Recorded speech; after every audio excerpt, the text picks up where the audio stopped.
What's up guys? I hope you are doing well. I am Veer. Welcome to study lover family. तो कैसे हो दोस्तों? मैं आशा करता हूँ शानदार तरीके से आप लोग अपनी लाइफ को एंजॉय कर रहे हो, अपनी सेहत, फैमिली और पढ़ाई का ध्यान काफी अच्छे से रख रहे हो। तो एक और खुशखबरी आप लोगों के सामने यहाँ पर हमारे फैमिली मेंबर जिनका नाम है जितेंद्र, इनका सिलेक्शन हुआ 2019 के असिस्टेंट कमांडेंट के पेपर में और 258 रैंक इनके द्वारा प्राप्त की गई है। तो सबसे पहले तो पूरे एसएलवी परिवार की साइड से इनको बधाई हो और पूरे एसएलवी परिवार को भी बधाई हो क्योंकि आपके परिवार का ये मेंबर सेलेक्ट हुआ है। और सबसे जो बड़ी बात है यहाँ पर ये देखिए, इनके द्वारा जो सर्व किया गया है, पहले यहाँ पर आप लोग देखते हैं इंडियन नेवी के लिए 15 साल तक, इसी के साथ में यहाँ पर ये सब इंस्पेक्टर हैं उड़ीसा में, और फिलहाल इनके द्वारा अब यहाँ पर ये असिस्टेंट कमांडेंट भी क्लियर कर लिया गया है। तो बहुत बड़ी बात है यार, इतने लंबे समय तक डेडिकेशन बनाए रखना तो कोई आसान बात यहाँ पर नहीं है। इसी के साथ में ये रेगुलर फॉलो कर रहे थे यहाँ पर द हिंदू न्यूज़पेपर और जो नैनो मैगजीन है, इसी के साथ में पॉलिटी से रिलेटेड भी चीजें बताई गई हैं इनके द्वारा कि वो भी चीजें इनके द्वारा फॉलो की गई हैं। पर लेकिन एक इंपॉर्टेंट बात जो कई सारे बच्चे बोलते हैं वो है यहाँ पर ये कि कई बार क्या होता है कि मैसेज आप लोग करते हो, वो मैसेज मैं नहीं देख पाता हूं।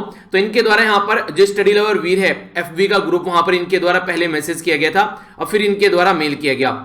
तो देखिए कई सारे बच्चे मैं ऐसे देखता हूं जिनका सिलेक्शन हो जाता है। आप लोग एक जगह मैसेज किया कीजिए और वो मेल है, ठीक है, स्टडी लवर वीर @gmail.com पर कर सकते हैं आप लोग, या फिर स्टडी लवर 24 इस पर आप लोग कर सकते हैं, ठीक है। तो जो भी आप लोग को सुटेबल लगे, यहाँ पर सिलेक्टेड कैंडिडेट तो एक जगह, वो नहीं कहते कि कम से कम जो सिलेक्टेड कैंडिडेट हैं उनके लिए कोई फिक्स जगह हो, ताकि अगर कोई परिवार का मेंबर सेलेक्ट हो रहा है तो सबको उसके बारे में बताया जा सके।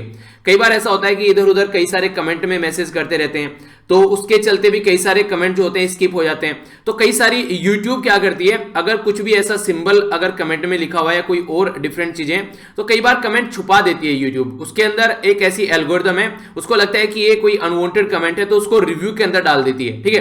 तो ये ऐसे आप लोगों ने देखा हो, कई बार आप लोग कमेंट गायब हो जाते हैं, तो ये मैं नहीं करता हूं, ये यूट्यूब करता है, ठीक है। तो इस तरीके से आप लोग समझ सकते हैं। तो हमेशा जीमेल पर आप लोग सेंड कीजिए जो भी आप लोगों का सिलेक्शन होता है, ताकि वो चीजें पूरे परिवार के साथ में हम लोग शेयर कर सकें। तो सबसे पहले फिर से बधाई हो पूरे परिवार को। आइए अब आगे बढ़ते हैं। आज एक और बात आप लोगों को याद रखनी है, जो आप लोग बेसिकली अपने एग्जाम के लिए प्रिपरेशन कर रहे हैं, वो जो भी लगे हुए हैं, खासकर जो चाहते हैं कि एक प्रॉपर वे में एग्जाम का पैटर्न चले, वैकेंसी टाइम पर आए, टाइम पर एग्जाम कंडक्ट हो, तो उसके लिए एक कैंपेन चलाया जाएगा ट्विटर के ऊपर, ठीक है। अगर आप लोग भी इस चीज का शिकार हैं तो आप लोग उसको फॉलो कर सकते हैं। तो इसको याद रखिएगा, हैशटैग ये है मोदी_रोजगार_2, ठीक है। तो ट्विटर पर आप लोग मेरे साथ में कनेक्ट हो सकते हैं, वहां पर भी मैं भी इसको सपोर्ट करूंगा कैंपेन को, ताकि ज्यादा से ज्यादा चीजें जो है गवर्नमेंट तक पहुंचे और एग्जाम टाइम पर कंडक्ट कराया जाए। और क्वेश्चन पेपर में जो क्वेश्चन गलत आते हैं, खासकर अगर बात करें दूसरे एग्जाम जैसे एसएससी वगैरह हो गया, तो उनको ढंग से कंडक्ट कराया जा सके, ठीक है। तो ऐसा नहीं है कि आप लोग यूपीएससी की तैयारी करें तो आप लोग एसएससी को सपोर्ट नहीं करोगे, तो एक दूसरे को सपोर्ट करो ताकि सही तरीके से चीजें चलती रहे, ठीक है। तो एक छोटी सी बात थी। बाकी इसके अलावा एक और छोटी सी बात है, अगर आप लोग क्विज अटेम्प्ट करना चाहते हैं तो हिंदू न्यूज़पेपर यहां पर डेली फ्री क्विज प्रोवाइड आप लोगों को कराता है। तो वेबसाइट पर जाकर आप लोग इसको फ्री क्विज को अटेम्प्ट कर सकते हैं। तो ये हिंदू के द्वारा स्टार्ट किया गया, आज के पेपर में एडवर्टीजमेंट भी है, तो इसका आप लोग आनंद ले सकते हैं। बहुत प्यारा डिस्कशन रहने वाला है आज का, पर लेकिन स्टार्टिंग में छोटा सा हम लोग ओवरव्यू लेंगे कि आज के पेपर में छोटी छोटी सी न्यूज कैसी हैं, फिर हम लोग एडिटोरियल डिटेल में डिस्कस करेंगे और बहुत शानदार डिस्कशन रहने वाला है, खासकर एडिटोरियल का। तो बहुत कुछ आप लोगों को जानने को मिलेगा, कई सारे स्टैटिक पोर्शन भी आप लोगों को जानने को मिलेंगे, तो उसको डिटेल में समझेंगे। सबसे पहले हमारी कंट्री में एक स्टेडियम लॉन्च किया गया है, नया स्टेडियम इनॉग्रेट किया गया है बेसिकली, ये नरेंद्र मोदी स्टेडियम के नाम पर, यानी कि हमारी कंट्री के जो प्रेजेंट प्राइम मिनिस्टर हैं उनके नाम पर स्टेडियम का नाम रखा गया है। तो ये दुनिया का क्रिकेट का सबसे बड़ा स्टेडियम है, जो हमारी कंट्री के प्रेसिडेंट साहब के द्वारा इसको इनॉग्रेट किया गया है। तो ये जो स्टेडियम है, ये आप लोग यहां पर देखते हैं, ये हमारी कंट्री के जो प्रेसिडेंट साहब हैं वो इसको इनॉग्रेट कर रहे हैं। इसके ऊपर एक कंट्रोवर्सी भी चल रही है कि जो नाम रखना चाहिए स्टेडियम का किसी भी ऐसी चीज का, वो कैसे ऐसे डिग्निटरी के नाम पर रखना चाहिए जो हमारे बीच में नहीं है। हमारा कोई फ्रीडम फाइटर हो सकता है, कोई ऐसा महान पर्सनैलिटी जो कि हमारे बीच में नहीं है, इवन चाहे तो अटल बिहारी वाजपेयी जी के नाम पर रखा जा सकता था। तो यहां पर एक जीवित पर्सन के नाम पर, ये बिल्कुल ऐसे जैसे मायावती जी ने अपनी जो स्टेचू बना दी थी जिंदा रहते हुए भी, तो इस तरीके से यहां पर ये एक तरीके से ये माना जाता है कि ये सही नहीं है। आप लोग की क्या राय है इसके बारे में? क्या यहां पर एक जीवित पर्सन के नाम पर कोई ऐसे स्टेडियम का नाम रखना चाहिए या फिर कोई ऐसा काम होना चाहिए? आप लोगों की क्या राय है? या फिर किसी फ्रीडम फाइटर या फिर जैसे कि अटल बिहारी वाजपेयी, एपीजे अब्दुल कलाम सर, इन किसी के नाम पर रखना चाहिए था? आप लोगों की क्या राय है इसके बारे में? तो इसके बारे में आप लोग बताएं, क्योंकि ट्विटर पर ये काफी ज्यादा कंट्रोवर्सी हो रही थी जो आप लोगों ने भी देखी होगी। वह जो भी है, पर लेकिन ये याद रखिएगा, ये इंडिया के अंदर सबसे बड़ा स्टेडियम है क्रिकेट का, जो कि एक प्राउड फील करने वाली बात है। है। इसके ऊपर ये वीडियो बनाई थी, डिटेल बता रखी है इस स्टेडियम के बारे में, आप लोग जाकर इसको देख सकते हैं।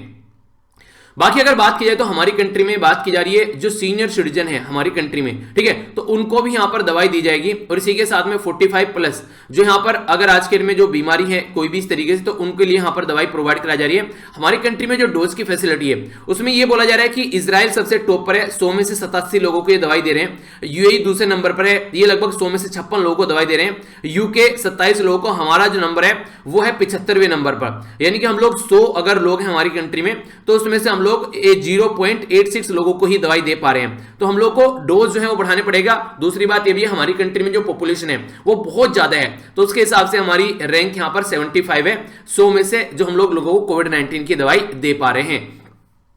ये एक अच्छी न्यूज आप लोग बोल सकते हैं, राजस्थान से निकल कर आ रही है। अगर आप लोग राजस्थान से बिलोंग करते हैं तो ये न्यूज आप लोगों के लिए इंपॉर्टेंट है। यूनिवर्सल हेल्थ स्कीम के बारे में बात की जा रही है राजस्थान गवर्नमेंट के द्वारा। तो राजस्थान गवर्नमेंट के द्वारा universal health scheme to be launched in Rajasthan, तो ये काफी इंपॉर्टेंट है। यहाँ पर इंपॉर्टेंट क्यों है? क्योंकि एक तरीके से यूनिवर्सल हेल्थ कवरेज अगर होगा तो इसका मतलब यह है कि जनता जो है उसको ज्यादा खर्चा नहीं करना पड़ेगा और गवर्नमेंट यहाँ पर काफी ह्यूज इन्वेस्टमेंट करेगी ताकि जो जनता की जो हेल्थ है उसके ऊपर फोकस दिया जा सके। अगर यहाँ पर इसको इंप्लीमेंट किया जाता है तो हो सकता है आने वाले टाइम में दूसरे राज्य भी इसको इंप्लीमेंट करते हुए नजर आए। ये एक बुरी खबर आप लोग यहां पर बोल सकते हैं साइड में। देखिए अगर किसी के साथ में सोसाइटी में कुछ गलत काम होता है तो आप लोगों का हक है उसके खिलाफ आवाज उठाएं। ये क्या हुआ, उत्तर प्रदेश में एक छोटी लड़की थी 17 साल की, उसका गैंगरेप किया गया और उसकी 2 दिन के बाद उसकी डेथ हो गई, यानी कि उसकी जान चली गई और इसको इसके घर वालों ने रिपोर्ट भी नहीं किया था कि इसके साथ में कुछ ऐसा हुआ है। क्यों? क्योंकि सोसाइटी में इज्जत बेइज्जती की बात आ जाती है। तो इस तरीके से आप लोग देखते हैं ये जो लड़की है ये हाईवे की साइड में यहां पर पाई गई थी काफी बुरी कंडीशन में। तो अगर किसी के साथ में कोई ऐसी दुर्घटना देखिए सबसे पहले तो होनी नहीं चाहिए, अगर होती है तो फिर कम से कम उसको रिपोर्ट करना चाहिए ताकि जो ये दरिंदा जो कोई ऐसी हरकतें करता है, ये दरिंदगी का जो ये काम करता है, कम से कम उसके माइंड में थोड़ा खौफ रहे। वरना अगर यहां तुम ही खुद ही यहां पर इसका शिकार होने के बाद में मर जाओगे तो सामने वाले को और ताकत मिलेगी, कल को किसी और को अपना शिकार बनाएगा। तो ये कम से कम सोसाइटी के अंदर इतनी जागरूकता होनी चाहिए। आगे यहां पर बात करते हैं तो आप लोगों का क्या मानना है। वैसे तो ये पॉलिटिकल स्टैंड है यहां पर कि राहुल गांधी साहब जो है मछुआरों के साथ में एक्सपीरियंस कर रहे हैं किस तरीके से मछली वगैरह पकड़ी जाती है वो सारी चीजें, पर लेकिन रियलिटी में अगर इसका दूसरा एंगल देखें, जैसे एग्रीकल्चर मिनिस्टर है उसको कम से कम किसानों के साथ में खेती करनी चाहिए जाकर, ठीक है, इस तरीके से आप लोग समझ सकते हैं। यानी कि कहने का मतलब ये कि जो भी मिनिस्ट्री जिसके पास में है उसको कम से कम उसका एक्सपीरियंस लेना चाहिए। क्योंकि मुझे कुछ दिनों पहले, शायद काफी लंबा टाइम हो गया, कोई एक एग्रीकल्चर मिनिस्टर थे शायद किसी राज्य में, तो उनसे पूछा गया कि गन्ने की खेती कैसे लगाते हैं, तो उनको उसका नहीं पता था। यानी कि एक एग्रीकल्चर मिनिस्टर है उनको नहीं पता कि खेती कैसे करते हैं, तो क्या पॉलिसी बनाएंगे, किस चीज के लिए क्या काम करेंगे, तो उनको एक तरीके से डायरेक्ट एक्सपीरियंस उसका लेना चाहिए। स्टार्टिंग में जैसे नहीं है कि आईएएस ऑफिसर को 3 महीने की ट्रेनिंग के लिए सेंटर के पास में भेजा जाता है, तो इस तरीके से अगर कोई इलेक्शन होता है वहां पर कोई मिनिस्टर चुनकर आता है तो कम से कम 1-2 महीने की ट्रेनिंग के लिए उसको भेजना चाहिए उस फील्ड में जहां पर जिसकी मिनिस्ट्री उसको मिली है, ताकि वो पूरा एक्सपीरियंस उसका ग्राउंड लेवल पर ले सके। तो वो बात अच्छी है यहां पर। तो एक अच्छी काम आप लोग बोल सकते हैं राहुल गांधी साहब जो है यहां पर ये एक तरीके से एक्सपीरियंस कर रहे हैं यहां पर जो मछुआरे हैं उनकी प्रॉब्लम का। तो ये उस तरीके से मुझे थोड़ी अच्छी न्यूज लगी। पर लेकिन वैसे तो आप लोगों को पता है कि पॉलिटिशियन किस लेवल पर काम करते हैं, वो अगर पॉलिटिक्स से ऊपर उठकर काम करें तो ज्यादा बेटर है, वो एक बात आप लोग बोल सकते हैं। एक बात बोली जाए, अगर कोई पर्टिकुलर एक ऐसा इंसान है जिसके पास में खुद पैसे नहीं है, खुद भिखारी की कैटेगरी में है और वो दूसरों को दान दे, तो कैसा आप लोग बोलेंगे? ऐसी कंडीशन कुछ पाकिस्तान की है। तो यहां से आप लोग एक एंगल समझिएगा, पाकिस्तान के द्वारा 50 मिलियन का डिफेंस क्रेडिट लाइन दिया गया श्रीलंका को। किसके बेस पर दिए गए? यहां पर ये डिफेंस क्रेडिट दे रहे हैं, वो भी किसको? श्रीलंका को। ये कौन दे रहा है? इनडायरेक्ट वे में यहां पर पाकिस्तान के पास में चाइना भेज रहा है और चाइना जो पाकिस्तान को चाइना दे रहा है और पाकिस्तान यहां पर श्रीलंका को दे रहे हैं। इनके ये डायरेक्ट कहीं और से आ रहा है पैसा, ऐसा आप लोग बोल सकते हैं। तो इससे क्या ये इंडिया के लिए थोड़ा सा एक गलत आप लोग बोल सकते हैं कि एक एरिया हो जाएगा इस तरीके से अगर कंडीशन बनती है। तो यूएसए के द्वारा फिर से बोला गया है कि जो यूनाइटेड नेशन के ह्यूमन राइट काउंसिल है उसको ज्वाइन किया जाएगा, क्योंकि डोनाल्ड ट्रंप साहब इससे बाहर निकल गए थे, तो जो बाइडेन साहब के द्वारा बोला जा रहा है कि इसको ज्वाइन किया जाएगा। तो ये एक अच्छी बात आप लोग बोल सकते हैं। बाकी क्रिकेट की फील्ड में बात करें तो एक और इंपॉर्टेंट बात आप लोग याद रखिएगा, इसके अंदर जो ये ग्राउंड यहां पर इनॉग्रेट किया गया है, इंडिया और इंग्लैंड का यहां पर मैच आप लोगों को देखने को मिला, ठीक है। तो ये एक इंपॉर्टेंट पॉइंट है जो याद रखिएगा। बाकी हमारी कंट्री में सबसे ज्यादा जो टेस्ट मैच है वो किसके द्वारा प्ले किए गए हैं, ठीक है। तो यहां पर सचिन तेंदुलकर साहब के द्वारा 200, राहुल द्रविड़ साहब के द्वारा 163, वीवी जैसे लक्ष्मण के द्वारा 134, अनिल कुंबले 132, कपिल देव 131। तो ये टॉप 5 प्लेयर हैं। अब यहां पर टॉप 100 जो यहां पर अगर बात करें जो मैच खेलने वाले प्लेयर में, ईशांत शर्मा साहब जो है वो अभी ऐड हो गए यहां पर। हरभजन है यहां पर अब तक यहां पर 103 के साथ में थे। वीरेंद्र सहवाग यहां पर 103 के साथ में। सौरभ गांगुली हो गए यहां पर। इसी के साथ में दिलीप जो यहां पर वेंगेशकर हो गए, इनके 116 है। सुनील गावस्कर 125।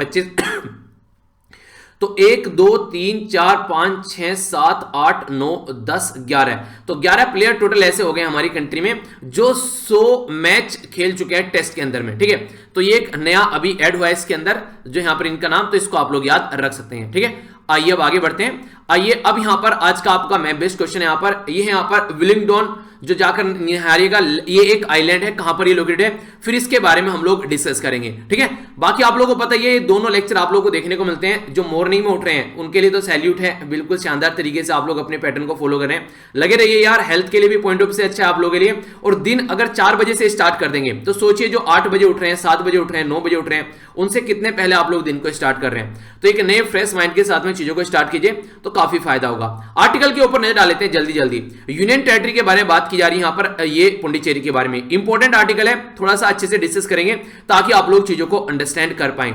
यहां पर बोला गया अगर किसी को बेल दी जाती है तो वो एक राइट है। राइट कैसे है तो समझेंगे, यहां पर काफी इंपॉर्टेंट आर्टिकल है, एग्जाम में क्वेश्चन बन सकता है आप लोगों के लिए। बहुत ही प्यारा आर्टिकल है, यहां पर बात की जा रही है ह्यूमन कैपिटल के बारे में और फेडरलिज्म के बारे में, यानी कि संघवाद का ढांचा और एक साइड में ह्यूमन कैपिटल क्या क्या है। बहुत प्यारा आर्टिकल लिखा गया, बहुत कुछ आप लोगों को यहां पर जानने को मिलने वाला है, तो डिटेल में इसके बारे में समझेंगे। एडल्ट्री का क्या इश्यू है यहां पर, ये यहां पर एडल्ट्री क्या होती है इसको भी समझेंगे, और क्या मुद्दा है अभी क्यों न्यूज में है, तो इसके ऊपर भी हम लोग नजर डालेंगे। फिर से आर्टिकल है म्यांमार में अभी मिलिट्री कू देखने को मिला, तो उसके बारे में डिस्कस किया जा रहा है, तो नहीं डिस्कस करेंगे, ऑलरेडी जान चुके हैं कि म्यांमार क्या है, हमारा एक पड़ोसी देश है। अगर इसके बारे में थोड़ा सा मैं आप लोगों से वैसे यहीं पर ही बात करूं, हल्का सा एक ओवरव्यू आप लोगों को फिर से दे दूं, तो म्यांमार हमारा पड़ोसी देश है जहां पर अभी मिलिट्री कू देखने को मिला। तो ये जो मिलिट्री कू हुआ, इसके चलते यहां पर म्यांमार में जो इलेक्टेड लीडर थी आंग सान सुई की, उनको उठाकर फेंक दिया गया, तो इसके चलते यहां पर ये काफी ज्यादा न्यूज में है। हमारी कंट्री के 4 राज्य हैं, अरुणाचल प्रदेश, नागालैंड, मणिपुर और मिजोरम, जो म्यांमार को टच करते हैं, तो ये इंपॉर्टेंट है जो आप लोग याद रखिएगा। अगर म्यांमार में कुछ भी गड़बड़ हो रही तो हमारी कंट्री का जो नॉर्थ ईस्ट वाला रीजन है वहां पर कई सारी बातें आप लोगों को देखने को मिलेगी। ठीक है, तो ये बातें हैं, ये कोविड-19 की दवाई और जो यहां पर मेडिसिन हेजिटेंसी के बारे में बात की जा रही है, तो इस आर्टिकल के ऊपर नजर डालेंगे वीडियो के एंड में। ज्यादा इंपॉर्टेंट नहीं है पर हल्का सा आइडिया आप लोगों को होना चाहिए। बाकी कोविड-19 की दवाई कहां दी जा रही है वो बताया जा रहा है। और ये है आज का कार्टून, इस कार्टून को एक बार देख लीजिए। कार्टून में यहां पर गुजरात में जो सिविक पोल अभी देखने को मिले उसके बारे में बात की जा रही है। आम आदमी पार्टी का पैर यहां पर बंधा हुआ है, कांग्रेस का गला यहां पर बंधा हुआ है और बीजेपी दौड़े जा रही है। तो ये क्या बता रहा है, तो 40 से 50 शब्द में आप लोग इसको एक्सप्लेन कीजिएगा, इस पिक्चर से आप लोग क्या समझते हैं। ठीक है, आइए अब आर्टिकल देखते हैं। इंपॉर्टेंट आर्टिकल है, थोड़ा सा ध्यान से सुनिएगा, क्वेश्चन बन सकते हैं बड़े प्यारे प्यारे एग्जाम में। उससे पहले आप लोगों के सामने क्वेश्चन भी है। क्वेश्चन क्या बात कर रहे हैं, देखिए जो फेडरलिज्म का सिस्टम है, मल्टी लेवल अगर फेडरल सिस्टम की आप लोग बात करिए, ये काफी इंपॉर्टेंट है। अगर इसको आगे लेकर चलना है तो ह्यूमन कैपिटल एक तरीके से इसके अंदर थीम होनी चाहिए, यानी कि ह्यूमन कैपिटल अगर यहां पर रहेगा तो अच्छे तरीके से आप लोग फेडरल सिस्टम एक तरीके से अगर इंप्लीमेंट होता है तो ह्यूमन कैपिटल और फेडरल सिस्टम ये एक तरीके से दोनों को एक तरीके से साथ में लेकर चला जा सकता है। इसको समझने की कोशिश कीजिएगा, पूरा डिटेल में आर्टिकल डिस्कस करूंगा, क्या क्या पॉइंट है, होता क्या है, डिटेल में समझेंगे हम लोग काफी अच्छे से। तो बोला जा रहा है कि अगर मल्टी लेवल फेडरल सिस्टम आप लोगों को इसका अच्छे से पोटेंशियल यूटिलाइज करना है तो आप लोगों को यहां पर ह्यूमन कैपिटल को डेवलप करना पड़ेगा। अब ह्यूमन कैपिटल क्या होता है पहले आप लोग वो समझिएगा, और फेडरल सिस्टम क्या होता है वो समझिएगा, तब आप लोग यहां पर क्वेश्चन को अच्छे से समझ पाएंगे। तो इसको पहले बताया गया कि फेडरलिज्म जो है संघवाद का ढांचा, और ह्यूमन कैपिटल जो है, ह्यूमन कैपिटल क्या होता है, जब किसी बच्चे को, किसी इंसान को, किसी युवक को आप लोग अच्छी एजुकेशन और अच्छी हेल्थ देते हैं और स्किल देते हैं उसको, वो आगे चलकर जॉब करता है तो पैसे कमाने लगता है। वो पैसा हमारी कंट्री के डेवलपमेंट में आप लोगों को देखने को मिलेगा, हमारी कंट्री की जीडीपी में काउंट होगा। तो इनडायरेक्ट वे में बोला जाए तो एक तरीके से ह्यूमन कैपिटल जो है एक तरीके से इंसान को कैपिटल बना देना, धन बना देना, तो क्योंकि वो पैसे कमाने लगता है। तो ये कैसे बढ़ेगा, अगर डिसेंट्रलाइज की अप्रोच हम लोग लेकर चल रहे हैं। और डिसेंट्रलाइज क्या होता है उसको समझेंगे यहां पर। अभी देखिए हब एंड स्पोक मॉडल बोला गया है, हमारी कंट्री में सेंट्रल गवर्नमेंट पावरफुल है, उसके द्वारा पैसा दिया जाता है राज्य को। तो एक तरीके से ऐसे, जैसे मैं आप लोगों को यहां पर पढ़ाता हूं, और आप लोग जाकर कई सारे बच्चों को पढ़ाने लगे। मैंने आपको पढ़ाया, आप लोगों ने जाकर 2 या 3 बच्चों को पढ़ा दिया, ठीक है। जिसको आप लोगों ने पढ़ाया उसने भी 1-2 बच्चों को पढ़ा दिया।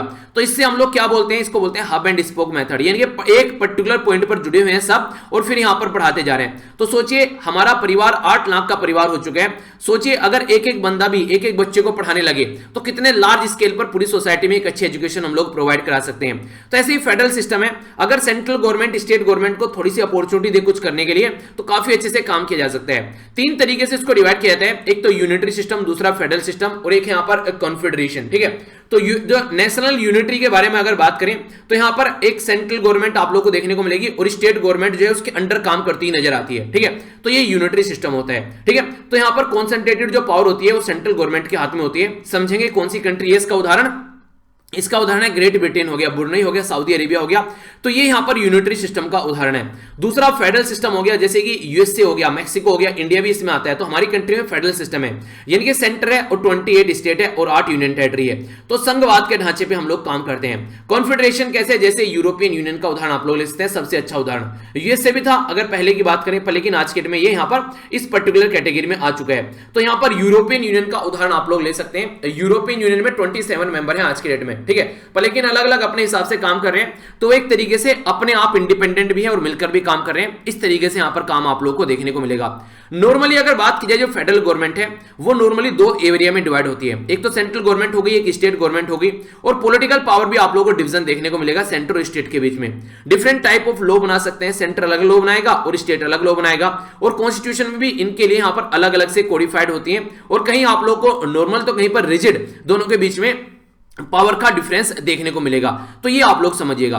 अब आर्टिकल के ऊपर चलते हैं, उसके बारे में बात करते हैं। क्या बोला गया है, बोला जा रहा है कि अगर इंसान को आप लोग को एक धन बनाना है, कैपिटल बनाना है, तो न्यूट्रिशन, हेल्थ और एजुकेशन उसको दीजिए और ये सस्टेनेबल जो ग्रोथ है उसमें हेल्प करेगा। यानी कि एक तो आप लोग इंसान को क्या कर रहे हैं, मछली पकड़ पकड़ कर लाकर उसको दे रहे हैं, ठीक है। वो क्या कर रहा है, खा रहा है और फिर सो जा रहा है। आप लोग ऐसा मत कीजिए, उसको मछली पकड़ना सिखाइए ताकि वो खुद काम करे और खुद मछली पकड़ कर लेकर आए और खाए और अपने परिवार को भी खिलाए। तो वो काम करना है, यानी कि इंसान को उसके पैरों पर खड़ा कर दो तो वो फिर अपने हिसाब से काम करने लगेगा, वो अपने हिसाब से आगे बढ़ने लगेगा। इंडिया में अगर बात करें ह्यूमन कैपिटल इंडिकेटर जो है वो काफी लो है। हमारी कंट्री में एक सही एजुकेशन नहीं है। किसी इंसान को अगर बोले कि उसको पढ़ना थोड़ा सा पढ़ना आ गया, अपना नाम लिखना आ गया, तो एजुकेटेड पर्सन है। इसीलिए हमारी कंट्री में प्रॉब्लम देखने को मिलती है। हमारी कंट्री में मेंबर ऑफ पार्लियामेंट जो है उसके लिए कोई क्वालिफिकेशन नहीं है। ये सबसे बुरी बात मुझे देखने को मिलती है। एक चपरासी का अगर आप लोग पेपर देने जा रहे हैं तो आप लोगों के पास में कोई ना कोई क्वालिफिकेशन होनी चाहिए एक प्योन बनने के लिए। पर एक लिए लो बनाने वाला जो इंसान मेंबर ऑफ पार्लियामेंट जो है या फिर मेंबर ऑफ लेजिस्लेटिव असेंबली है, उसके लिए कोई क्वालिफिकेशन नहीं है। तो कोई ना कोई क्वालिफिकेशन उसके लिए होनी चाहिए, पर लेकिन ऐसा नहीं है, तो ये गलत बात है।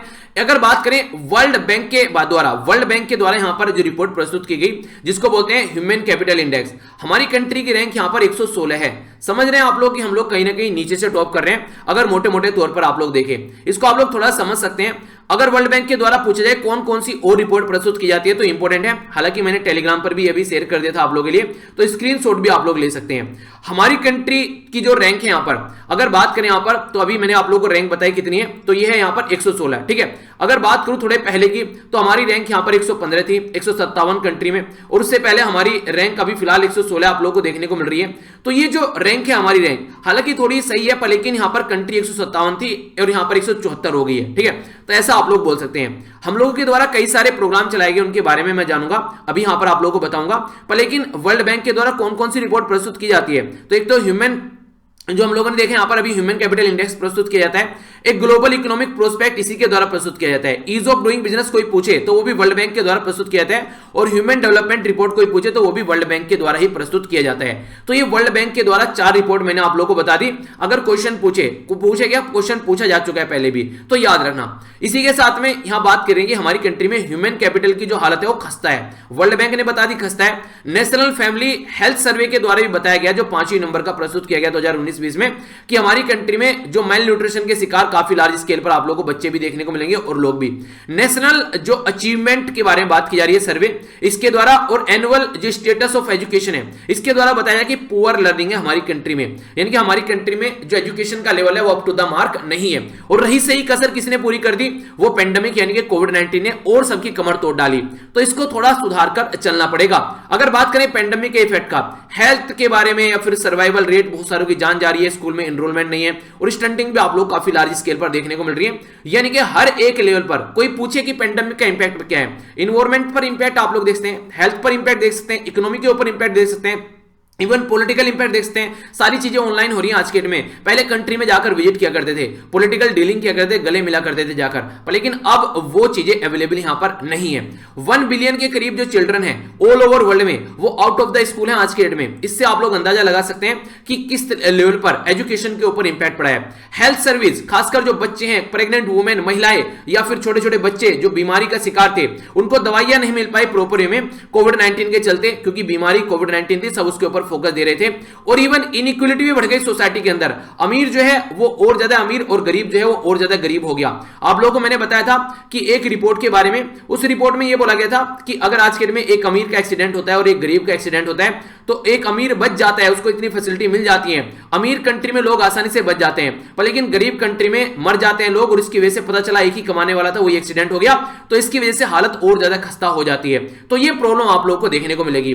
तो आज की डेट में अगर बात करते हैं, मोस्ट डिसएडवांटेज फैमिली, आप लोगों को एक पुअर यानी कि गरीब परिवार देखने को मिलेगा, जिसमें ना तो कोई कमाने वाला बच जाते हैं, अगर किसी एक की जान चली जाती है तो सोचने के लिए मजबूर करते हैं कि हम लोग कहां पर खड़े हुए हैं। अगर बात करें हमारी कंट्री में कुछ अच्छे स्टेप लिए गए अभी, काफी अच्छे, आयुष्मान भारत हो गया, नेशनल एजुकेशन पॉलिसी हो गया, आत्मनिर्भर भारत हो गया। नेक्स्ट बात की जा रही है यहां पर टुलिप के बारे में, इसको बोलते हैं the urban learning internship programme. इसी के साथ में समग्र शिक्षा जो ये अभियान चलाया गया, तो ये कई सारे हमारी कंट्री में प्रोग्राम चलाए गए हैं। तो अगर आप लोगों से कोई पूछे कि ह्यूमन कैपिटल को इंप्रूव करने के लिए कोई काम हमारी कंट्री में हो रहा है, तो हो रहा है हमारी कंट्री में काम, पर लेकिन फिर ये लिखना कि इतना नहीं हो रहा है कि जितना एक सही लेवल पर होना चाहिए। काम हो रहा है, ये नहीं है कि बिल्कुल नहीं हो रहा है, पर हो नहीं रहा है जितना होना चाहिए। अगर बात करें हमारी कंट्री में 4% जीडीपी का खर्च किया जाता है टोटल ह्यूमन कैपिटल के ऊपर। 4% में से यहां पर 1% तो जाता है हेल्थ के ऊपर, और 3% जाता है एजुकेशन के ऊपर, जबकि बोला जा रहा है कि लगभग 6% आप लोगों को खर्च करना है यहां पर, जिसके चलते यहां पर अभी हमारी कंट्री में जो नेशनल एजुकेशन पॉलिसी है उसमें भी ये बातें बोली गई थी। तो कहने का मतलब यहां पर ये है कि अप टू द मार्क उतना खर्च नहीं कर रहे हैं जितना खर्च यहां पर होना चाहिए, तो उसको हम लोगों को लेकर आगे बढ़ना पड़ेगा। नॉर्मली अगर बात की जाए हमारी कंट्री में, एक साइड में सेंट्रल गवर्नमेंट होगी, समझने की कोशिश कीजिएगा, दूसरी साइड में स्टेट गवर्नमेंट होगी, और तीसरी साइड में आप लोगों को पंचायती या फिर म्युनिसिपैलिटी आप लोगों को देखने को मिलेगी। सेंट्रल गवर्नमेंट नहीं चाहती है कि उससे ज्यादा पावर स्टेट गवर्नमेंट के हाथ में हो, स्टेट गवर्नमेंट नहीं चाहती है कि उससे ज्यादा पावर जो है म्युनिसिपैलिटी या फिर पंचायत के हाथ में हो, यानी कि एक दूसरे को कंट्रोल करने की कोशिश करते हैं, जिस लेवल पर भी ये एक दूसरे को कंट्रोल कर पाते हैं। 3 टायर सिस्टम बता दिया मैंने आप लोगों को, ऊपर हो गई सेंट्रल गवर्नमेंट, नीचे हो गई स्टेट गवर्नमेंट, और फिर म्युनिसिपैलिटी या फिर पंचायत आप लोग बोल सकते हैं। तो संविधान जो है हमारी कंट्री का, वो स्टार्टिंग में 2 टायर सिस्टम के बारे में बात करता था, सेंटर हो गया और स्टेट हो गया। तो यहां पर इसके अंदर 3 लिस्ट हैं 7वें शेड्यूल के अंदर, जो मैं कई बार बता चुका हूं। एक तो बोलते हैं सेंट्रल लिस्ट, जिसमें सेंट्रल लॉ बना सकता है, जैसे डिफेंस कम्युनिकेशन, स्टेट के हाथ में पावर नहीं होती है। दूसरा हो गया स्टेट लिस्ट, जिसमें स्टेट लॉ बना सकते हैं, जैसे कि हेल्थ के ऊपर, तो स्टेट के हाथ में पावर होती है। तीसरा हो गया कॉन्करेंट लिस्ट, जिसमें दोनों मिलकर लॉ बना सकते हैं, जैसे कि बात करूं तो एजुकेशन कॉन्करेंट लिस्ट में है आज के डेट में, ठीक है। तो इसी के बारे में बात की जा रही है। ये डायरेक्ट क्वेश्चन पूछ ले जाएंगे क्योंकि बहुत ज्यादा न्यूज में है। पब्लिक हेल्थ स्टेट लिस्ट के अंदर में आता है, इसी के साथ में इकोनॉमिक और सोशल जो प्लानिंग है वो कॉन्करेंट लिस्ट में आती है। और हमारी संविधान में संशोधन किया गया 1976 में। ये कौन सा संशोधन था? 42वां संशोधन। 42वें संशोधन को मिनी कॉन्स्टिट्यूशन यानी कि छोटा सा संविधान भी बोल देते हैं, इतने बड़े बड़े चेंज कर दिए गए थे हमारे संविधान में। ये स्टेट लिस्ट में डाल दिया गया था उस टाइम पर एजुकेशन, स्टेट लिस्ट से हटाकर कॉन्करेंट लिस्ट में डाल दिया गया था एजुकेशन को। कॉन्करेंट लिस्ट में डाल दिया तो क्या मतलब है? इसका मतलब ये हो गया कि अब सेंटर के हाथ में पावर आ गई है कि सेंटर यहां पर लॉ बना सकता है, और अगर सेंटर ने लॉ बना दिया और स्टेट उससे बाद में लॉ बना रहा है तो सेंटर के लॉ को ज्यादा प्रेफरेंस दिया जाएगा। तो इसलिए यहां पर अभी हमारी कंट्री में नेशनल एजुकेशन पॉलिसी जो है वो किसके द्वारा लाई गई? वो सेंट्रल गवर्नमेंट के द्वारा लेकर आएगी। और ये तीसरी नेशनल एजुकेशन पॉलिसी है हमारी कंट्री में। इससे पहले 2 और कब कब लाई गई है पता है आप लोगों को? नहीं पता है तो सुन लीजिए। एक तो लाई गई थी 1968 में, याद रखिएगा इसके बारे में, और दूसरी लाई गई थी 1986 में। तो 68 को 86 कर दो, और तीसरी अभी लाई गई है यहां पर ये 2020 में। एक क्वेश्चन आप लोग बताइए, इसमें 2020 से पहले एक अमेंडमेंट भी इसमें किया गया था, वो अमेंडमेंट कब किया गया था उसके बारे में आप लोगों को बताना है। अगर ग्रांट की बात करें, ग्रांट का मतलब होता है कि ऐसा पैसा दे देना जिसको रिटर्न नहीं लेना है, ठीक है। तो आर्टिकल 282 के बारे में बात करें हमारे संविधान में, तो ये यहां पर सेंटर ग्रांट देता है। पर लेकिन सेंटर जो ग्रांट देता है वो एक तरीके से आप लोग समझ सकते हैं, तो ये बिल्कुल ऐसे होगी कि पावर इसके हाथ में, नीचे ग्राउंड लेवल पर जो स्टेट है उसके हाथ में ज्यादा पावर नहीं है फाइनेंशियल मैटर को अगर बात करें लेकर। तो हमारी कंट्री में 2 संविधान संशोधन किए गए। कोई आप लोगों से पूछे कि क्या हमारे संविधान में स्टार्टिंग से ही पंचायती राज सिस्टम म्युनिसिपैलिटी थी?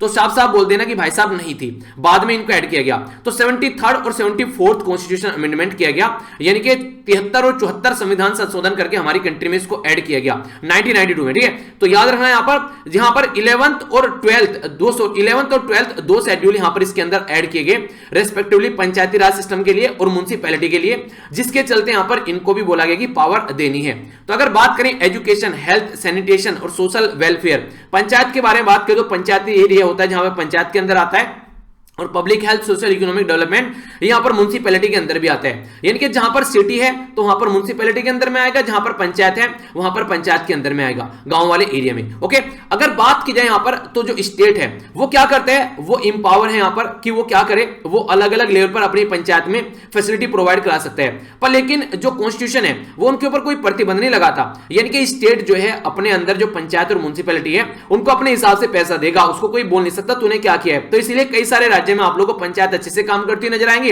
और कई सारे राज्य में अच्छे से पंचायत काम नहीं करी, यानी कि थर्ड टायर जो सिस्टम है वो ढंग से काम नहीं कर पाते, क्योंकि स्टेट का कोई ऐसा ऑब्लिगेशन नहीं है कि उनको ये चीजें फॉलो ही करनी है। तो इसके चलते यहां पर अगर बात करें स्टेट के बारे में, अगर किसी पर्टिकुलर एरिया में स्टेट अच्छे से सपोर्ट कर रहा है पंचायत को तो अच्छा सिस्टम है, और नहीं कर रहा है तो अच्छा सिस्टम नहीं है। अगर शिफ्ट की बात करें यहां पर ग्रेटर स्टेट ऑटोनॉमी के बारे में बात करें तो सेंट्रलाइज नेचर जो है इंडियन जो फिस्कल सिस्टम का, हमारी कंट्री में आप लोगों को पता है कि जो पैसा इकट्ठा किया जाता है फिर फाइनेंस कमीशन आता है। फाइनेंस कमीशन कौन से आर्टिकल में, क्या आप लोगों को पता है? नहीं पता है तो सुनिए, ये आर्टिकल 280 के अंदर में है। आर्टिकल 280 जो है यहाँ पर ये फाइनेंस कमीशन स्टेब्लिश किया जाता है हमारी कंट्री में प्रेसिडेंट ऑफ इंडिया के द्वारा। तो उसके चलते जो टैक्स का पैसा है वो डिस्ट्रीब्यूट किया जाता है सेंटर और स्टेट के बीच में, और इसी के साथ में यहाँ पर जो पैसा स्टेट के पास में जाता है फिर स्टेट उसको अपने हिसाब से खर्च करता है। पर लेकिन सेंटर से यहाँ पर जो फाइनेंस कमीशन अगर कोई रिकमेंडेशन देता है तो ये यहां पर स्टेट को ऐसा, सेंटर को ऐसा नहीं है कि माननी ही माननी पड़ेगी, ये सेंटर के ऊपर डिपेंड करता है।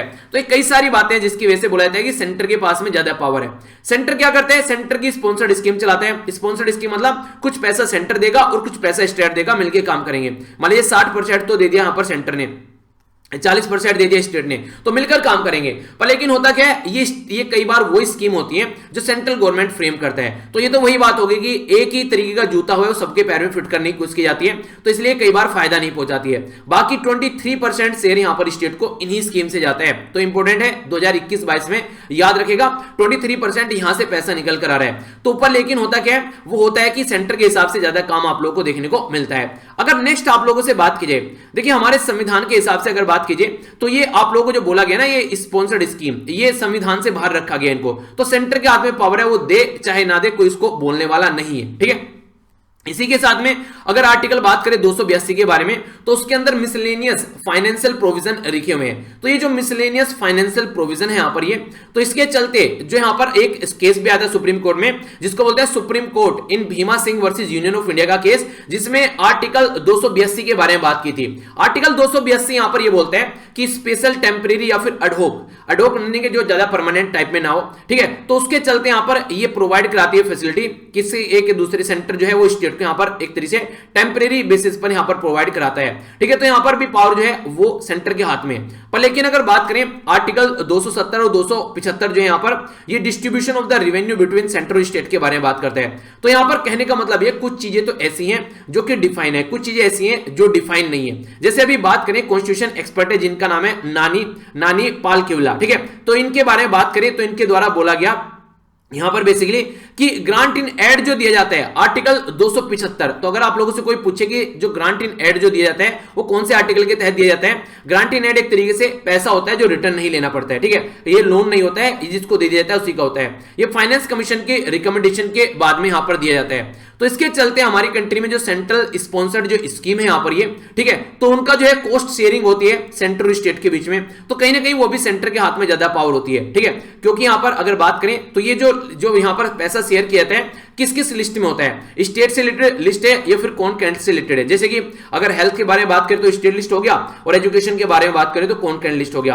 तो सेंट्रल सेक्टर स्कीम अगर आप लोगों से पूछे वो किससे रिलेटेड होती है, तो या तो स्टेट से लिस्ट से रिलेटेड होगी या फिर कौन कैंडिडेट लिस्ट से रिलेटेड होगी। एक थोड़ा सा डिफरेंट क्वेश्चन बन जाएगा ये। ठीक है, आप लोग बोलोगे यार ये कहां से आ गया, तो भाई साहब यहां से आ गया। तो थोड़ा सा ध्यान से अगर कॉन्सेप्ट क्लियर करके चलोगे ना तो कहीं भी कोई भी कंफ्यूजन एग्जाम में नहीं देखने को मिलेगा, इस बात की मैं गारंटी देता हूं। तो पूछेगी सेंट्रल स्पॉन्सर्ड जो स्कीम है वो आप लोगों को देखने को मिले तो वो हेल्थ और एजुकेशन पर आप लोग बोल सकते हैं, यानी कि जो स्टेट के अंदर जो सब्जेक्ट है और जो कौन कैंडिडेट लिस्ट में सब्जेक्ट है उसके लिए बनाया जाता है। अगर बात करें, देखिए जैसे स्टेट रो रहा है, ठीक है, स्टेट रो रहा है कि सेंटर जो है उसको पैसा नहीं देता है, पर लेकिन जब स्टेट के ऊपर पावर आती है तो वो भी क्या करता है, वो पंचायत और म्युनिसिपैलिटी को पावर नहीं देता है, यानी कि खुद रो रहा है कि भाई साहब मुझे सेंटर पावर नहीं दे रहे, पर लेकिन जब तुम्हारे हाथ में पावर आती है कि तुम स्टेट में जाकर नीचे पंचायत और म्युनिसिपैलिटी को पावर दो, तुम भी तो नहीं कर रहे हो वो काम, तुम भी सेंटर वाला ही काम कर रहे हो, तो फिर तुम कहां से अच्छे होगे? तो इसको भी थोड़ा सुधारना पड़ेगा। तो इसलिए राइटर ये बोल रहे हैं कि डिसेंट्रलाइज करना चाहिए सिस्टम को। तो कल एक इंपॉर्टेंट क्वेश्चन ये बन जाएगा यहां पर, अगर बात करें जो म्युनिसिपैलिटी लेवल पर अगर बात करें तो यहां पर कलेक्शन ऑफ प्रॉपर्टी टैक्स है, ठीक है, ये मेजर रिवेन्यू सोर्स है थर्ड टायर सिस्टम गवर्नमेंट के लिए, यानी कि जो म्युनिसिपैलिटी वगैरह होती है उनके लिए।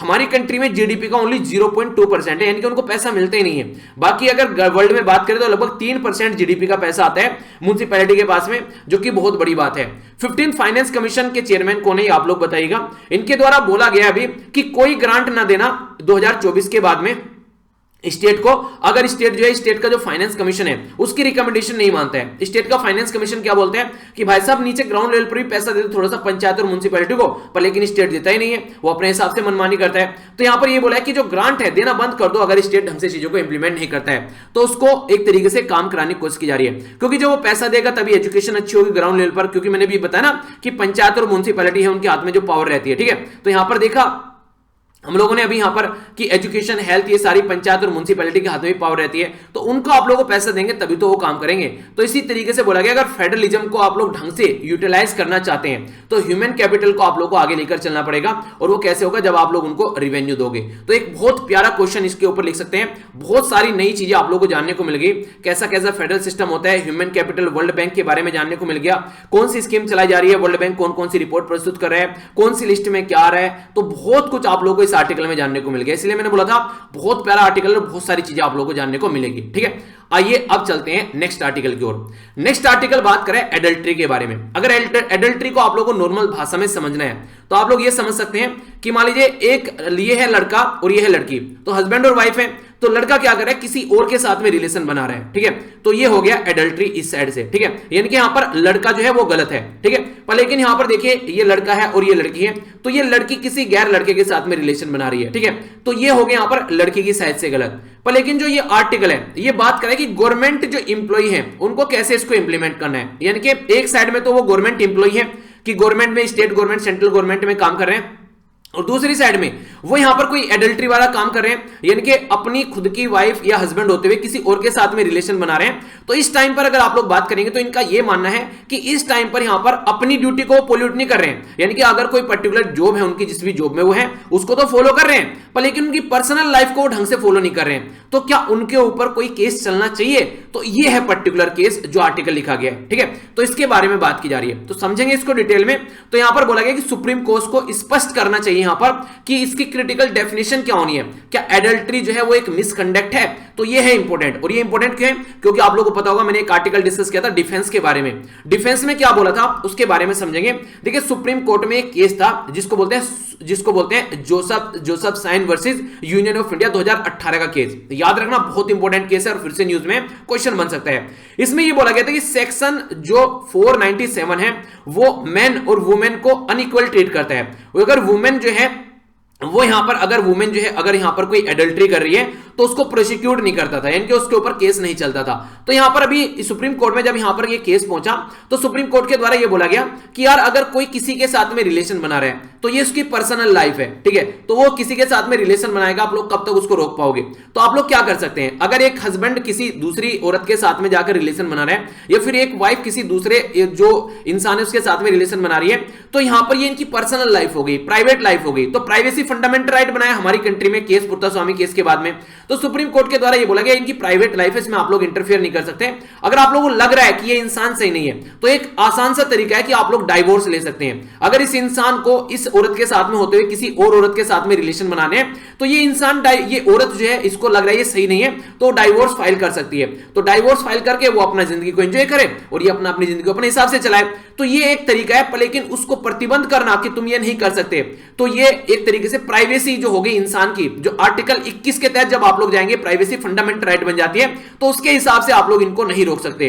तो ये बात यहां पर बोली जा रही है, पर लेकिन इसका जो इंपैक्ट है वो समझिएगा आप लोग, राइटर क्या बोल रहे हैं। अगर बात करें all India service, state service या फिर सेंट्रल सर्विस के अंदर आप लोग जाएंगे तो एक मोरल कोड ऑफ कंडक्ट नाम की भी चीज होती है, यानी कि एक नैतिकता नाम की भी कोई चीज है कि इंसान के अंदर एक इंसानियत नाम की भी कोई चीज होनी चाहिए अगर एक सोसाइटी में रह रहे हैं। अगर बात करें हमारी कंट्री में तो ये मोरल कंडक्ट ये होता है बेसिकली अगर इस सर्विस में आप लोग रहते हैं। पर लेकिन अगर बात करेंगे जो ऑफिसर होते हैं, जो जवान होते हैं, उनके लिए आर्मी एक्ट यहां पर इसके साथ में डील करता है। आप लोग ये समझिए, अगर मान लीजिए कोई आर्मी पर्सनल है, ठीक है, उसकी शादी हो चुकी है, वो घर पर काफी लंबे समय बाद जाता है, ठीक है, तो अगर इस तरीके से अगर इसको ट्रस्ट ब्रेक हो गया, इसकी वाइफ किसी और के साथ में रिलेशन बना रही है, तो क्या ये ढंग से काम कर पाएगा? सेम कंडीशन सोचिए, अगर यहां पर कोई आर्मी पर्सनल है और आर्मी पर्सनल जो है किसी बाहर जाकर किसी और के साथ में अफेयर चला रहा है, इसकी वाइफ अकेली घर पर है, तो इस टाइम पर अगर इसकी वाइफ को एक बार ट्रस्ट टूट गया कि हाँ ये इतने दिनों बाद घर आता है, कुछ ना कुछ बाहर गड़बड़ चल रही है, ठीक है, तो इस तरीके से तो फिर क्या कंडीशन बन जाएगी? तो इनडायरेक्ट वे में इसका इंपैक्ट पड़ रहा है जो एक तरीके से जो ये काम कर रहा है उसके ऊपर, पर लेकिन डायरेक्ट इंपैक्ट देखने को नहीं मिल रहा है। ऐसा कई सारे उदाहरण देकर यहां पर आर्टिकल के अंदर समझाए गए हैं कि इसको कैसे लेकर आप लोग चलोगे। तो सबसे पहली बात यह है कि एडल्ट्री जो है यहां पर एक पर्सन और जो है एक तरह से मिसकंडक्ट होना चाहिए ये सर्विस रूल के अंदर, तो यहां पर इसको सुप्रीम कोर्ट ने इसको मना कर दिया था। पर लेकिन कई सारे केस को यहां पर बता रहे हैं राइटर, अभी सुनिएगा। सेंट्रल गवर्नमेंट के बारे में बात करें तो यहां पर सेंट्रल गवर्नमेंट के द्वारा भी सुप्रीम कोर्ट को बोला गया कि जो अभी आपका ये डिसीजन आया ना, जिसमें आप लोगों ने डीक्रिमिनलाइज कर दिया एडल्ट्री को, यानी को कोई किसी के साथ में रिलेशन बनाना चाहते तो बना सकते हैं, तो आईपीसी की कोई भी धारा उसके ऊपर नहीं लगेगी। पर लेकिन इन्होंने बोला कि आर्म फोर्स को इससे बाहर रखो। आर्म फोर्स के लिए यानी कि हमारी कंट्री में जो फोर्सेज वगैरह हैं उनके लिए इसको इंप्लीमेंट होने दो, क्योंकि अगर उसमें ऐसा हो गया तो ये ढंग से काम नहीं कर पाएंगे, बहुत बड़ी प्रॉब्लम देखने को मिलेगी। तो आर्म फोर्स को जनरल लॉ से मत टैकल करो, उसको आर्मी वाले रूल से टैकल करने दो और वहां पर जो काम चल रहा है उसको उस हिसाब से चलने दो।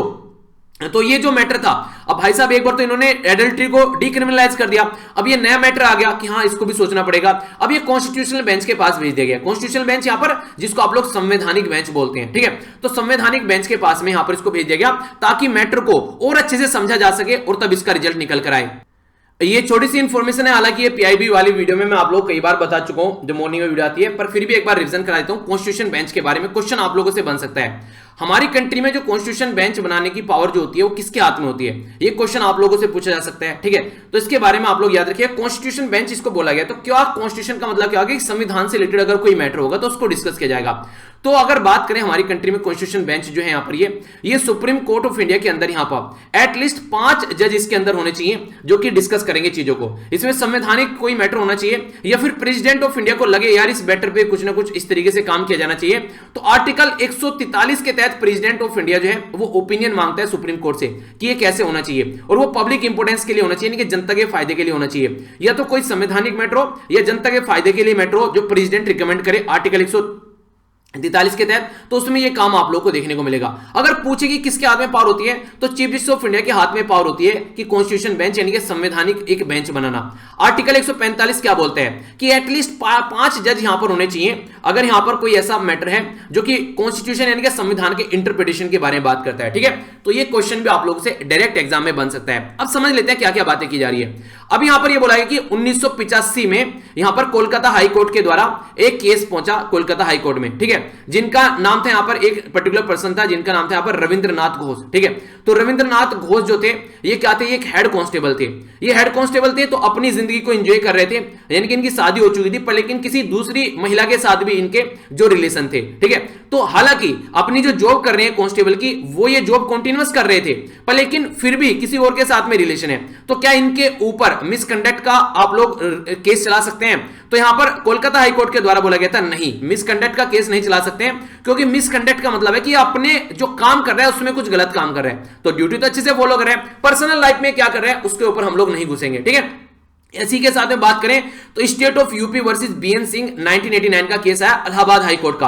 इलाहाबाद हाई कोर्ट के द्वारा बोला गया कि government servant with in the definition of personal immorality, ठीक है, तो यहां पर अगर बात करें कोई ऐसी हैबिट में है जो किसी और के साथ में सेक्स कर रहा है, रिलेशन बना रहा है, तो उसके बारे में अगर हम लोग यहां पर बात करेंगे तो इसको बोला गया कि ये पर्सनल इमोरलिटी है, यानी कि इंसान की खुद के अंदर की जो मोरलिटी है उसकी खुद की नैतिक शिक्षा है कि वो इन चीजों को कंट्रोल करे। ये सही चीजें नहीं है, इसको खुद को इंसान को कंट्रोल करना चाहिए। इलाहाबाद हाईकोर्ट ने बोला क्योंकि सर्विस के हिसाब से तो वो काम सही कर रहे हैं पर लेकिन पर्सनल लाइफ अगर सही नहीं चलेगी तो इनडायरेक्ट वे में उसका सर्विस के ऊपर इंपैक्ट पड़ता हुआ नजर आएगा। अगर जस्टिस एम काटजू के बारे में बात करें तो इनके द्वारा यहां पर यह था Praveena Solanki versus state of UP 2001 का केस था। यहां पर इनके द्वारा भी बोला गया यहां पर कि अगर बात करें ऑफिशियल फंक्शन में अगर कोई प्रॉब्लम नहीं आ रही है और कोई पर्टिकुलर पर्सन इस तरीके से रिलेशन में है, तो उसके अंदर आप लोग उसके ऊपर मिसकंडक्ट का जो केस नहीं चला सकते। तो अलग अलग केस ऐसे आप लोगों को देखने को मिल रहे हैं। इसी के साथ में जोसेफ जोसाइन वर्सेस ये आप लोगों को देखने को मिला राजस्थान का केस। तो इसमें यहां पर बोला गया इसको, ये था Mahesh Chandra Sharma versus state of Rajasthan 2019 का केस। इसने भी कुछ ऐसी इंपॉर्टेंट बातें यहां पर बताई। इसके द्वारा यहां पर बोला गया कि देखिए जो एडल्ट्री है वो एक तरीका इमोरल एक्ट है, ठीक है, तो आप लोग उसको अप्रिशिएट नहीं कर सकते। ऑलरेडी किसी और के साथ में शादी हो रखी है और किसी और के साथ में अगर कोई पर्टिकुलर रिलेशन बना रहे हैं तो वो गलत है, इमोरल है अगर एक तरीके से आप लोग उसको देखकर चलें। तो बोला जा रहा है कि जो इनिशिएट किया जा रहा है डिपार्टमेंटल प्रोसीडिंग, आप लोग डिपार्टमेंटल प्रोसीडिंग के बारे में अगर बात करें तो आप लोग उसको इनिशिएट नहीं कर सकते, पर लेकिन ये उस पर्सन के ऊपर ही छोड़ देना चाहिए कि उस पर्सन को इन चीजों को इंप्रूव करना चाहिए, इसके ऊपर कोई बाहर का एक्शन लेने की जरूरत नहीं है। यानी कि ये बात खुद राजस्थान हाईकोर्ट के द्वारा भी बोली गई। तो यहां से क्या बोल रहे हैं राइटर ये बोल रहे हैं कि अलग अलग हाई कोर्ट के अगर आप लोग डिसीजन देखिए तो उन्होंने बोला कि एडल्ट्री जो है वो यहां पर सफिशिएंट ग्राउंड नहीं है कि आप लोग उसके खिलाफ कोई इंक्वायरी चला सके, ठीक है। जस्टिस जो नरीमन जो है उनके द्वारा विवाद बोली गई। आर्मी एक्ट के बारे में भी अगर आप लोग बात करें, पर लेकिन यहां पर यह बोला जा रहा है कि आर्मी एक्ट के दूर आप लोगों को दूसरा पैटर्न फॉलो करना पड़ेगा, क्योंकि वहां पर एक शब्द है जिसको बोलते हैं अनबिकमिंग कंडक्ट। ये याद रखिएगा, इसको थोड़ा सा डिटेल में समझाऊंगा मैं।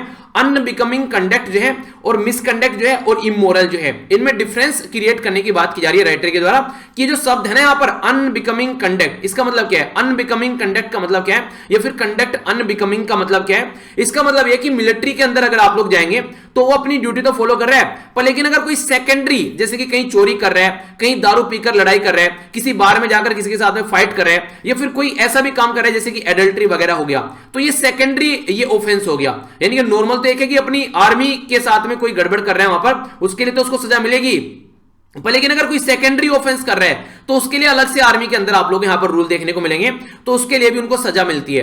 तो यानी कि आर्मी के अंदर यहां पर यहां पर बात करें कि जो बात की जा रही है कंडक्ट अनबिकमिंग या फिर अनबिकमिंग कंडक्ट, तो इसके लिए यहां पर प्रोविजन है, पर लेकिन नॉर्मल लाइफ में नहीं है। नॉर्मल लाइफ में तो आप लोग देख रहे हैं कि कोई कुछ भी कर रहा है, पर लेकिन आर्मी के अंदर इसके लिए प्रोविजन है। तो इसलिए यहां पर ये केस देखने वाली बात आ गई कि इस केस को ढंग से देखो कि क्या सही है और क्या गलत है, उसको कैसे इंप्लीमेंट किया जा सकता है। तो इसीलिए यहां पर बोला गया कि मिसकंडक्ट अगर काम कर रहा है उसमें कोई कंडक्ट कर रहा है, यानी कि दुराचार या अनैतिकता का कार्य कर रहा है, ठीक है, तो ये सारी अलग अलग चीजें, पर आर्मी में तो सजा मिल रही है वहां पर भी।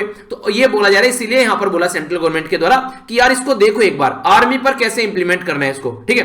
तो मिसकंडक्ट जो है अगर बोले is nothing but unlawful behaviour, तो अनलॉफुल बिहेवियर अगर है तो उसके ऊपर आप लोग उसको एक तरीके से इंप्लीमेंट कर सकते हैं। पर लेकिन अगर बात की जाए इसको कैसे इंप्लीमेंट करेंगे पर्सनल लाइफ के अंदर में, तो बोला गया राइटर के द्वारा कि ये एक वर्ड लिखा गया यहां पर इनके द्वारा, जो भी आप लोगों को देखने को मिलेगा कि $1 मिलियन क्वेश्चन है ये। अगर पब्लिक जो पॉलिसी है उसमें जो एडल्ट्री का जो कंडक्ट है, अगर इसको आप लोग डिपार्टमेंटल एक्शन इसके ऊपर लेना है या नहीं लेना है, तो सुप्रीम कोर्ट को इसके ऊपर क्लियर करना चाहिए। वो आर्मी के बारे में बात करें या फिर नॉर्मल एडमिनिस्ट्रेशन के बारे में बात करें, ठीक है। क्योंकि अगर कोई पब्लिक अथॉरिटी है, किसी गवर्नमेंट जॉब में अगर कोई पर्टिकुलर पर्सन है, तो उसकी इंटीग्रिटी बनती है कि वो उस पोस्ट पर है। आप लोग सोचिए कल को आप लोग एक IAS ऑफिसर बन गए, ठीक है, IAS ऑफिसर बनकर आप लोग बाहर चलकर किसी लड़की को छेड़ रहे हैं, तो वहां पर क्या होगा? वहां पर यह बोला जाएगा कि यार एक IAS ऑफिसर होकर ऐसे काम कर रहे हैं, ठीक है। तो यानी कि जिस पोस्ट पर वो बैठा है उस पोस्ट की एक गरिमा है, तो वो गरिमा उसको बनाकर रखनी पड़ेगी। हालांकि वो बोल सकता है कि मेरी पर्सनल लाइफ है, मैं किसी के साथ में भी कुछ भी कर सकता हूं, पर लेकिन रियलिटी में एक पब्लिक पोस्ट के ऊपर वो बैठा है तो उसकी गरिमा उसको रखनी पड़ेगी।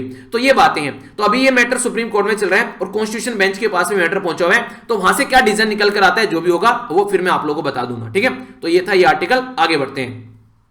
नेक्स्ट यहां पर बोला गया कि जो बेल है क्या वो राइट होना चाहिए, यानी कि किसी को बेल मिलती है क्या वो उसका हक होना चाहिए, अधिकार होना चाहिए, तो उसके बारे में बात की जाती है। तो बोला जा रहा है कि देखिए बेल जो है वो उसका हक है, वो राइट है। अभी एक केस आया और उसको हक को आप लोग रोक नहीं सकते, वो बेसिक राइट है, यहां पर आप लोग उसको रोक नहीं सकते हैं। कहां से बोला गया यहां पर, ये समझने की कोशिश कीजिएगा। एक पोएट है जिनका नाम है यहां पर वरवार राव, ठीक है, तो वीवी राव आप लोग इनको बोल सकते हैं। तो ये आप लोग यहां पर पिक्चर में देख सकते हैं, ये है ये पर्सनैलिटी। भीम कोरेगांव इंसिडेंट जब हुआ तो यहां पर इनको गिरफ्तार किया गया और गिरफ्तार करने के बाद में इनके ऊपर ये लगाया गया अनलॉफुल एक्टिविटी प्रिवेंशन एक्ट, जिसको आप लोग UAPA के नाम से आप लोग जानते हैं, ठीक है। तो ये जो एक्ट लगाया गया, इस एक्ट का मतलब ये होता है कि ये काफी खतरनाक काम इसके द्वारा किया गया सोसाइटी के अंदर में, और ये एक्ट अगर किसी के ऊपर लगा दिया जाता है तो वो इंसान को नॉर्मली बेल नहीं मिल सकती, ठीक है। तो बॉम्बे हाई कोर्ट के द्वारा क्या किया गया, अभी यहां पर इस पर्सन को बेल दे दी गई है। क्योंकि यहां पर ये जो पर्सन है इसकी हेल्थ जो है वो काफी ज्यादा बेकार हो गई थी। तो एंटी टेररिज्म लॉ जो लगा हुआ है, तो यहां पर बोला जा रहा है कि एंटी टेररिज्म लॉ तो आप लोगों ने लगा दिया, पर लेकिन उस इंसान का खुद का भी कॉन्स्टिट्यूशनल राइट है। कॉन्स्टिट्यूशनल राइट क्या बोला गया यहां पर कि राइट टू लाइफ भी नाम की एक चीज होती है ना संविधान के अंदर में, आर्टिकल 21 के तहत, कि राइट टू लाइफ रहेगी तभी तो दूसरे आप लोग लॉ इंप्लीमेंट कर पाएंगे। तो 82 साल का ये इंसान है, इसको नानावती हॉस्पिटल में रखा गया ट्रीट करने के लिए। जब यहां पर नेशनल ह्यूमन राइट कमीशन ने बोला कि ये मर जाएगा, इसको यहां से निकालो, तो नेशनल इन्वेस्टिगेशन के द्वारा, जो नेशनल इन्वेस्टिगेशन जो एजेंसी है उसके द्वारा बोला गया कि बेल मत दो, क्योंकि यूएपीए के तहत यहां पर बेल देने का प्रोविजन नहीं है। तो कोर्ट ने उसको बोला कि ये प्रोविजन हम तैयार करेंगे, टेंशन क्यों ले रहे हो। तो उस इंसान को यहां पर जो शिफ्ट किया गया हॉस्पिटल के अंदर में, और बोला गया ये जरूरी है यहां पर, क्योंकि अगर कोई इंसान जिंदा ही नहीं रहेगा तो फिर क्या कर लेंगे आप लोग उसका। तो राइट टू लाइफ पहले होना चाहिए ना, राइट टू लाइफ के बाद में सारी चीजें होनी चाहिए। तो वो इंसान अगर जिंदा ही नहीं रहेगा तो तभी आप लोग कुछ काम कर पाएंगे, फिर क्या कर लेंगे आप लोग। तो इसलिए राइट टू लाइफ यहां पर इंप्लीमेंट होना है। तो एनआईए के द्वारा जो आर्ग्यूमेंट किया गया है कि यूएपीए का जो सेक्शन 43D का जो सब सेक्शन 5 है यहां पर, वो बेल ग्रांट करने से रोकता है, पर लेकिन कॉन्स्टिट्यूशनल कोर्ट के द्वारा यह बोला गया कि हम लोग म्यूट एक्सपेक्टेटर यानी कि चुप होकर ये सारी चीजें नहीं देख सकते हैं, क्योंकि इंसान की हेल्थ खराब हो रही है और वो जेल में ही मर जाएगा, तो फिर क्या चार्ज डालोगे उसका। तो इसीलिए बोला गया कि उसको अल्टीमेटली शिफ्ट भी किया गया प्राइवेट हॉस्पिटल के अंदर में। तो कोर्ट के द्वारा इंटरवेंशन किया गया, तो बोला राइट टू लाइफ पहले, उसके बाद में आप लोग यूएपीए ये सारी चीजें लगेंगी। हालांकि सुप्रीम कोर्ट ऑलरेडी पहले भी बोल चुका है कि नियरली इम्पॉसिबल है अगर किसी के ऊपर यूएपीओ लग गया कि उसको बेल दी जा सके, पर लेकिन कुछ ऐसे एक्सेप्शन है, जैसा अभी आप लोग यहां पर इनके केस में देखने को मिला। तो कुछ ऐसे एक्सेप्शन भी है, इसलिए बोला गया कि बेल एज ए राइट, यानी कि बेल एक राइट है यहां पर, अगर इस तरीके की कंडीशन में आप लोग फंसते हैं तो। ठीक है, तो आप लोग क्या रहे इसके बारे में आप लोग बता सकते हैं, बेल मिलनी चाहिए या फिर नहीं, आप लोग अपनी राय बताइएगा। ठीक है, आगे चलते हैं। यहां पर ये बात की जा रही है स्ट्रक्चरल, ये यहां पर फ्रेजिलिटी के बारे में ऑफ यूनियन टेरिटरी। हमारी कंट्री में आज के डेट में 8 यूनियन टेरिटरी है। ठीक है, 8 यूनियन टेरिटरी अगर आप लोग देखें, इन 8 यूनियन टेरिटरी में से 2 यूनियन टेरिटरी ऐसी है जहां पर खुद के चीफ मिनिस्टर आप लोगों को देखने को मिलेंगे। हालांकि अब एक ही रह गई है, क्योंकि एक के द्वारा यहां पर रेजिग्नेशन दे दिया गया है, जिनका नाम है वी नारायण स्वामी। ये पुडुचेरी के चीफ मिनिस्टर थे और यहां पर गवर्नमेंट को गिरा दिया गया है, और जो गवर्नमेंट गिराने का आरोप लगाया जा रहा है वो लगाया जा रहा है सेंट्रल गवर्नमेंट के ऊपर। ये इसके बारे में हम लोग समझेंगे क्या क्या चीजें हैं। फिलहाल अभी समझते हैं कंडीशन क्या है। यूनियन टेरिटरी का मतलब होता है यूनियन की टेरिटरी, यानी कि सेंट्रल गवर्नमेंट के अंदर जो टेरिटरी आती है। तो हम लोग बात करें पुडुचेरी के बारे में, तो यनम हो गया आंध्र प्रदेश के अंदर में, पुडुचेरी हो गया, और कराईकल हो गया तमिलनाडु के अंदर में, और मेहे हो गया केरला के अंदर में। तो 4 डिस्ट्रिक्ट है पुडुचेरी के। तो 4 डिस्ट्रिक्ट अलग अलग राज्य में, 1 डिस्ट्रिक्ट आंध्र प्रदेश, 2 तमिलनाडु और 1 केरला के अंदर है। तो हुआ क्या है यहां पर, अभी यहां पर ये हुआ कि सडन यहां पर जो एमएलए थे यहां पर कांग्रेस की पार्टी थी यहां पर पुडुचेरी के अंदर, तो उनके द्वारा रेजिग्नेशन दे दिया गया।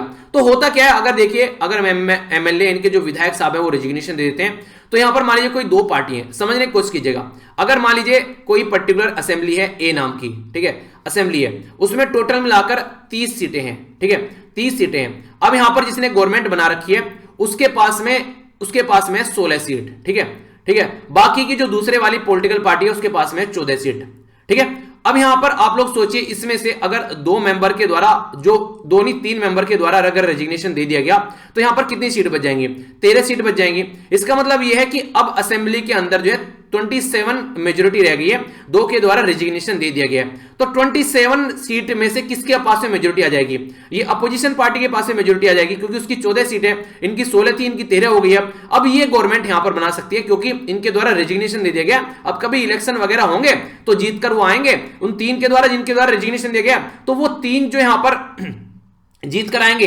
अब हो सकता है कि कोई कांग्रेस का है, कोई बीजेपी का है, तो जिसके अंदर भी आएंगे तो फिर से वहां पर देखा जाएगा। अगर मान लीजिए फिर से वो जीतकर कांग्रेस के ही आ गए वहां पर, तो फिर से 16 हो जाएंगे, यहां पर फिर से पावर में आ जाएंगे, फिर से गवर्नमेंट बना लेंगे। पर पता चला यहां पर जिनके पास में 14 सीट थी उनको मिल गई यहां पर इसमें से 3 सीट, तो इनके पास में 17 हो गई। तो ये गवर्नमेंट बनाई रखी है तो कंटिन्यू रहेगी, वरना इनको रेजिग्नेशन देना पड़ेगा। तो इस तरीके की कंडीशन देखने को मिलती है। कर्नाटक में गवर्नमेंट बनाई गई इसी पैटर्न को फॉलो करते हुए। ठीक है, मध्य प्रदेश में भी कुछ ऐसी हरकतें आप लोगों को देखने को मिली। तो कई बार क्या होता है कि ये ऐसी हरकतें देखने को मिलती है कि हमारी कंट्री में जो सेंट्रल गवर्नमेंट होती है, चाहे वो कोई सी भी हो, वो स्टेट गवर्नमेंट को अनस्टेबल करने की कोशिश करती है।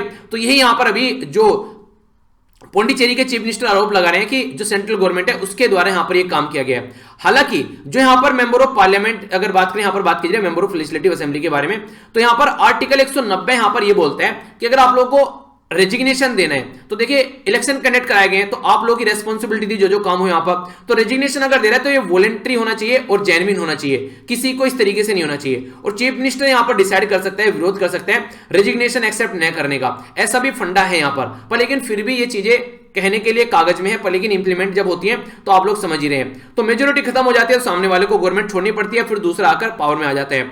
तो ये एक नया इनोवेटिव मेथड ढूंढ लिया है, अगर आप लोग वैसे नहीं जीत पा रहे हैं तो फिर बाद में गवर्नमेंट को गिरा दो, तो ये कंडीशन देखने को मिल रही है। तो स्टेट गवर्नमेंट कई सारी ऐसी गिराई जाती है और ये किसके द्वारा काम किया जाता है, ये सेंट्रल गवर्नमेंट के द्वारा काम किया जाता है जो कि उस स्टेट के अंदर अपोजिशन में होती है जहां पर किसी और पॉलिटिकल पार्टी जो पावर में हो। तो ये गलत है, ये एक नया इनोवेटिव जो मेथड अभी देखने को मिल रहा है हमारी कंट्री में, तो ये बिल्कुल गलत है और ये कहीं ना कहीं एक मोरलिटी के ग्राउंड पर भी बिल्कुल गलत है क्योंकि जनता का पैसा बर्बाद किया जा रहा है। एडमिनिस्ट्रेशन के बारे में बात करें यहां पर यूनियन टेरिटरी का, तो प्रेसिडेंट का एडमिनिस्ट्रेशन रहता है यहां पर आर्टिकल 200 अगर 39 के बारे में बात करें, पर लेकिन अगर जिसके अंदर लेजिस्लेटिव काउंसिल वगैरह हो गई, यहां पर लेजिस्लेचर हो गए, तो फिर देखिए यार उनको काम करने दो, उसके अंदर इंटरफेयर मत करो, जैसे दिल्ली हो गया, पौंडीचेरी हो गया, तो उनको काम करने दो। फिर यहां पर national capital Delhi versus Union of India का जब केस आया उसमें भी ये बात बोली गई कि ये गलत बात है यार, आप लोग ऐसा नहीं कर सकते कि चुनी हुई गवर्नमेंट को आप लोग इस तरीके से काम नहीं करने देते हैं, उसमें इंटरफेयर करते हैं। तो कॉन्स्टिट्यूशन बेंच के द्वारा भी यहां पर ये बातें बोली गई थी। आर्टिकल 239A यानी कि 239A जो है यहां पर ओरिजिनली वो 1962 में लाया गया था हमारी कंट्री में। तो अगर बात करें यहां पर पार्लियामेंट के द्वारा इनेबल किया गया था कि यूनियन टेरिटरी क्रिएट करनी है लेजिस्लेचर के साथ में, तो लेजिस्लेचर के साथ में ऑलरेडी आप लोग क्रिएट कर रहे हैं, तो फिर क्यों इंटरफेयर करें, क्यों इंडिपेंडेंटली उनको काम नहीं करने दे रहे हैं। ठीक है,